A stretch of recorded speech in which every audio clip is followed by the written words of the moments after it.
We are back in our series for future focus schools and instruction for all children. We're back with our main man. We're in Ohio. Adam, how far are you from the Cincinnati area, man? Well, I teach 30 minutes outside of downtown Cincinnati. It's Okay. where I grew up. I went to school there, but I live in Madisonville, and I probably live 10 to 15 minutes from downtown Cincinnati.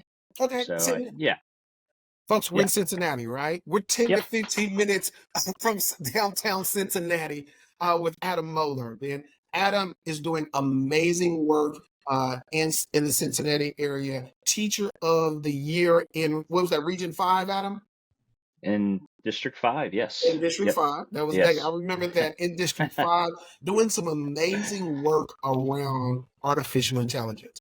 In our series, we're really talking about, we're going and talking to educators all across the country. Today, we're going to be in Ohio. We're going to be in California. Tomorrow or next week, we're going to be in Michigan. We're going to be in Florida, really talking to individuals about we're even going to be in Oregon, right? Talking to individuals about future focus instruction. One thing about artificial intelligence is the misconception, right?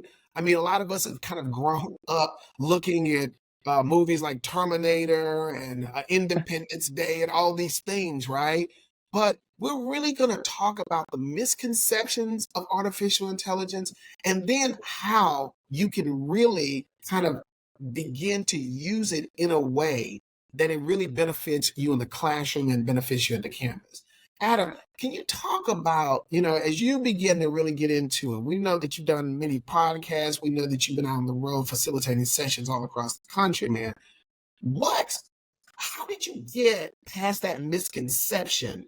And how did you begin to have AI work for you instead of you do a lot of work and not get the actual information that you needed from it? So I'll say this, for me personally, I love technology, and I never really had any misconceptions about AI. I Honestly, first learned about it from Jake Carr, back in December of 2022. I saw a TikTok video he made, and he was talking about this controversial AI app called ChatGPT. I'm like, well, what is this? What's this cool thing? right. And I went to check it out, and I saw what it could do, and I went, that's really cool. And the way my mind works is when when I see something like that, I think, how can I use this to my advantage? I never really had any misconceptions enter my mind. It never really worried me about students from the get go. Mm-hmm. And I'll say this: what I have found are people a lot of people have misconceptions about it. They think AI is going to take over and replace Right. teachers. And they also think that students are just going to run rampant with it and use it to do everything. Right. Whereas, like I share in my sessions, just because AI could replace teachers does not mean that it should. Right. And there's still a need for teachers in this world, still a need for students to create and write. And what really kind of drove all this home for me is when I was watching some of the future focused training videos from SPN was I forget who said it, but they said that we should be teaching the things that AI cannot teach, Right. such as empathy and creativity and critically thinking, collaborating and things of that nature. And I thought to myself, well, I already base my class around all those things. I Right. teach eighth grade social studies, and so many of the lessons that I do focus on students already creating and collaborating with each other. There's Mm. always, whenever you walk by my class, students are always partnered up and talking about content and talking about, the process of what we are doing. And yeah, so I come from a place of no misconceptions, but I understand the Mm. misconceptions that teachers can have about AI. However, we have this tool in front of us, Right. and it's not going to take over the world. It's not Right. going to replace teachers. There is always going to be a need for teachers, but we need to focus on how we can shift our teaching to help students collaborate I and love it. show empathy and things of that nature. I love it. Hey man, let's dig deeper. I mean, because okay, we got the misconception piece out there, and Hmm. some people they handle that different ways. But Yeah. talk about your initial challenges, right? I mean, like, Hmm. let's be honest with you, Adam. There's a lot of folks that are just like, "Hey, that's good, Adam, but man, Hmm. I'm 53 years old, man. I'm not real good with this technology stuff." How did you get connected to AI? How did you begin to get through those initial challenges for you to say, "Hey, I want to do this. This is something that I really want to dig deep in because I know it's going to benefit my children, my students." Well, anyone that has this fear that they can't navigate technology, or they have a fear of there's a quote that really drives my thinking and drives my teaching. It's from a teacher on, I guess it's X now. I can't call it X. I call it Twitter. Right, right, But right. there's a teacher on there called his name's Monty Siri, and he has a quote that really resonated with me. It's called "Do, Reflect, and Do Better." And I'd say if you're someone that thinks I can't do technology, I can't navigate technology, then I will throw that quote out to you. Do, reflect, and then do And better. I Because like that's that. what education is essentially for anybody, any teacher, any Mhm. student, really. But it's just a matter of just go to ChatGPT and type something in. Start small, and and then and that's essentially what I did. I started small, and then I began to think like, what can I use this for? And I thought, can this make Mad Libs for my students? What type of educational experience can I create for my students using AI? But you have to start somewhere. You got to start small and come from a place of curiosity rather than being judgmental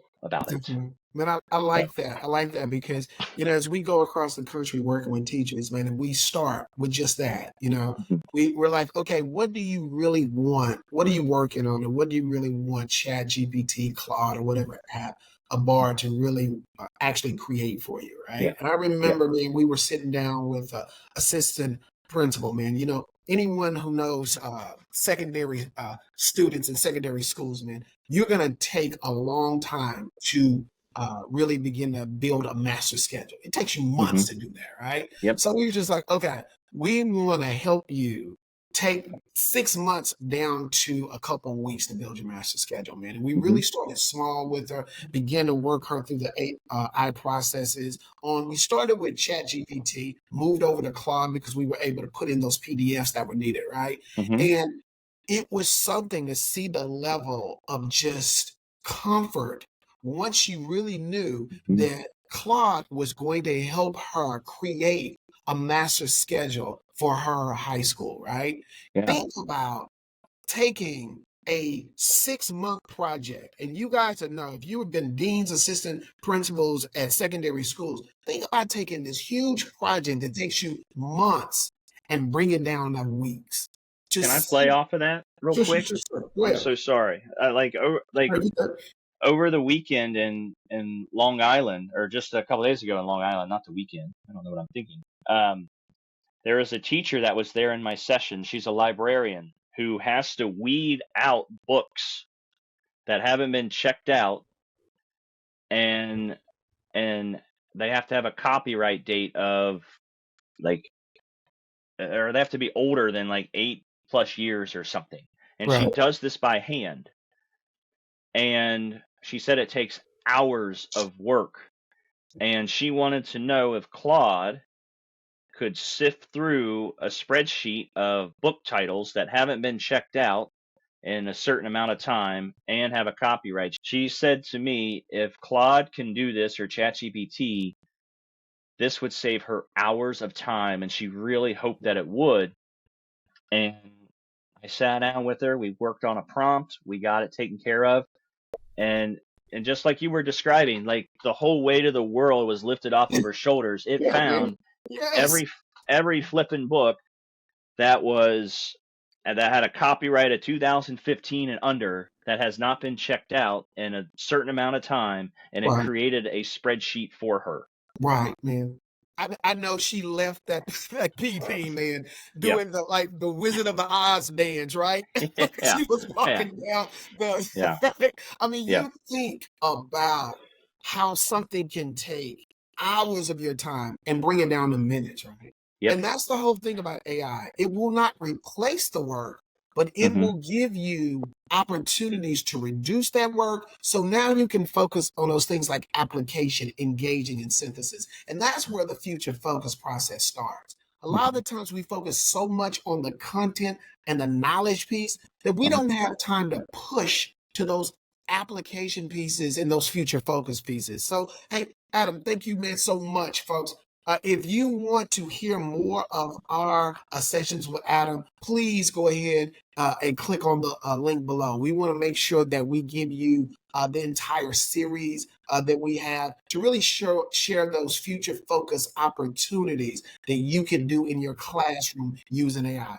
Brother, thanks, Adam. And man, Thank you. hey, like I said, we're in Cincinnati, in California today. Come see us next week, y'all. We're gonna be in Michigan. I think we're going down to Florida as well. All right. You have a great rest of your day. Thanks.